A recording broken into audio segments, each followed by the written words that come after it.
এই ভিডিওটা শুনেন, দেখবেন জীবনে যেদিন ভালো হতে চাইবেন আপনার জানা থাকবে যে আপনি কিভাবে ভালো হবেন।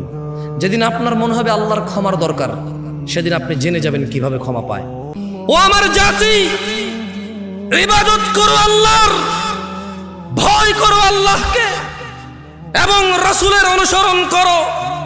যদি তোমরা এই তিনটা কাজ করো, আল্লাহ তোমাদেরকে ক্ষমা করবেন। সুবহানাল্লাহ। তোমাদের যত অপরাধ আছে কে ক্ষমা করবে?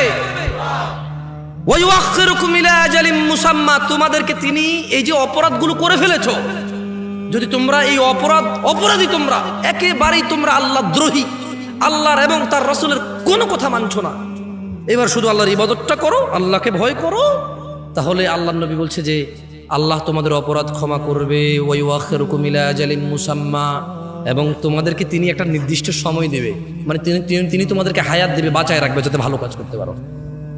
সুবহানাল্লাহ। মানে গুনাহগার হয়ে তুমি মরবা না। আর কি লাগবে? একটা মানুষ গুনাহগার হয়ে মরবে না, সে আল্লাহর ইবাদত করবে, আল্লাহকে ভয় পাবে, রাসূলের অনুসরণ করবে, তাহলে আল্লাহ তাকে সময় দিবে, অবকাশ দিবে, নির্দিষ্ট একটা সুযোগ দিবে যাতে সে ইবাদত করে আল্লাহ প্রিয় হয়ে পৃথিবী ত্যাগ করতে পারে।